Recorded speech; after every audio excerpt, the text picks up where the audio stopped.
Muchas gracias, señor presidente. Gracias, señor consejero, por su intervención.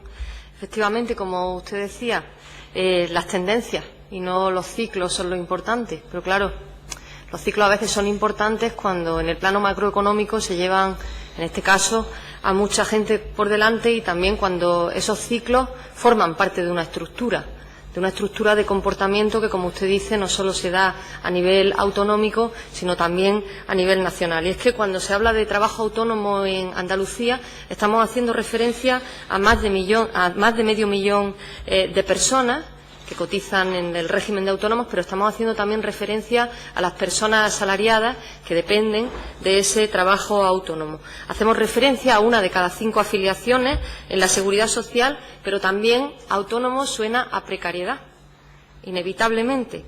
Ser empresario, ser empresaria es algo que suena bien, pero ser autónomo, dadas las condiciones que sufren, representa mucha dedicación, mucho esfuerzo, mucho trabajo, vacaciones y trabajo autónomo, baja laboral y trabajo autónomo, parecen palabras incompatibles.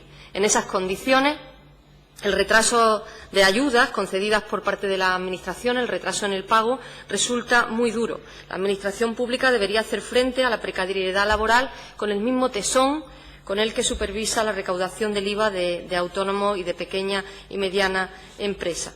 Los datos de las bajas en el RETA y, en general, los datos que se desprenden del RETA permiten extraer algunas conclusiones sin duda útiles para este colectivo. La primera de ellas hace referencia al tema de género.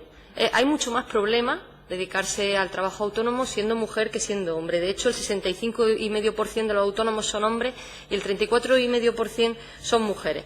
Me temo, señor consejero, que eso obedece al importante volumen de trabajo, de horas diarias que requiere un trabajador o trabajadora autónomo, porque ser autónomo y conciliar o corresponsabilizarse es toda una heroicidad. Y al recaer todavía socialmente una parte importante de los trabajos de cuidado sobre las mujeres, pues tienen que atender a horarios de acompañamiento a escuelas, a centros de salud, a compras cotidianas, y hacen que el trabajo autónomo sea una salida laboral complicada, que el autoempleo se complique muchísimo más para las mujeres en estas condiciones. Eso quiere decir que es necesario, y esperamos que la transversalidad en el plan de actuación del trabajo autónomo vaya también por ahí, implementar modelos de ayuda a la conciliación, como podrían ser bonos de conciliación y responsabilidad para empresas y trabajo autónomo, y también, por ejemplo, tener ludotecas de barrio, gestionadas desde lo público, servicios de cuidados de cercanía, que estarían creando puestos de trabajo y reduciendo esas desigualdades de género. Todas las mujeres sufren discriminación en el empleo y mayor riesgo de pobreza, y en este régimen, más que en ningún otro, se sufren uno de los mayores desequilibrios, que es el de la duración de las jornadas. Porque, por un lado, tenemos personas que son hombres en su mayoría, con horarios interminables, incompatibles con el desarrollo de su vida personal y familiar, y, por otra parte, muchas personas están sin empleo, con empleo a tiempo parcial, que no generan ingresos suficientes para vivir ni derechos sociales y laborales plenos. Y esto afecta de manera muy importante al trabajo autónomo. Por tanto, harían falta medidas efectivas en ese sentido.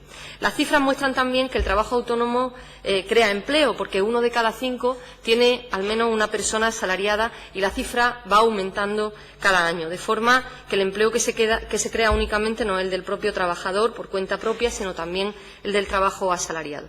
Eso quiere decir que cuando hay retraso en el pago de ayudas concedidas o promesas incumplidas por parte de la Administración, me refiero a ayudas que están ya en la fase de obligación de pago, que ya se han comunicado a sus perceptores, perceptores que han hecho ya lo que pide la Administración para recibirlas, que ya se han justificado correctamente. Cuando se producen esos retrasos es que se tambalea toda la economía andaluza, porque usted mismo ha dicho que es que el 95% del tejido productivo es pequeña y mediana empresa y trabajo autónomo, pero además también el trabajo que depende de todo eso. Y esa es nuestra economía más cercana. Y es nuestra economía más cercana también por otro dato que ha dado usted, y son los sectores en los que está concentrado el trabajo autónomo. El sector comercial, que son nuestros comercios, esos trabajadores y trabajadoras autónomos que están en lo cercano, con los que establecemos relaciones de vecindad, relaciones cotidianas, el sector hostelería y el sector agricultura. Por tanto, yo me pregunto si, dada la importancia que tiene el sector comercial en el trabajo autónomo, existe coordinación, usted ha dicho que sí, en el plan de actuación de trabajo autónomo, con la Consejería de Empleo, Empresa y Comercio. Me consta que el sector tiene importantes reivindicaciones en el ámbito comercial. Como punto débil, respecto a estos datos, observamos que, bueno, los sectores en los que está especializado el trabajo autónomo son actividades poco diversificadas, de bajo valor añadido, de alta estacionalidad, en el caso de la hostelería, porque hay una realidad detrás de estas cifras cíclicas estructurales, y es que el sector sufre estacionalidad. Sufre estacionalidad e inestabilidad, porque aunque la cifra neta sea positiva, la pérdida que se da en el número de trabajadores autónomos, en este año ha habido un descenso de 71.107 autónomos y autónomas, es decir, que han tenido que cerrar en torno a 70.000 negocios en lo que va de año, con lo cual, en este tipo de trabajo no vale hacer la balanza, sino la pérdida que supone y los dramas que suponen cuando se producen este tipo de cierres. Respecto a la estabilidad, pues también efectivamente hay una parte que se crea de empleo importante, más del 52% son personas que llevan más de 5 años dadas de alta, y ahí es donde habría que trabajar, ¿no?, en la estabilidad, como ha dicho usted también, bueno, pues los derechos, en la consolidación de los derechos del trabajo autónomo. Nos parecen urgentes esas medidas de mantenimiento y consolidación del mismo. Me gustaría también referirme al riesgo. En economía se estudia que el beneficio que percibe el propietario de los medios de capital se debe al riesgo que asume por la inestabilidad que tiene el negocio. A mí me gustaría poner en duda esa hipótesis en el caso del trabajo autónomo, en el caso dependiendo de qué mercado y qué sectores, porque el trabajo autónomo en realidad es el que asume el riesgo empresarial, el mayor, el sistemático y el no sistemático, y es menos resiliente a las crisis económicas y a las crisis financieras, es más vulnerable que el trabajo que se pueda desarrollar en sectores oligopolísticos, en la economía o en sectores de alto valor añadido. En nuestra comunidad autónoma hay muchas personas que necesitan emprender, pero para poner en marcha su iniciativa necesitan ese pequeño impulso para poder llevar a cabo sus proyectos, para poder desarrollarlos. Necesitan esas políticas eficaces. Por favor, vaya terminando. Voy terminando. Simplemente yo les pediría compromiso más allá de la declaración de intenciones y que eviten los problemas previos que se han producido con las políticas de trabajo autónomo en Andalucía. Gracias.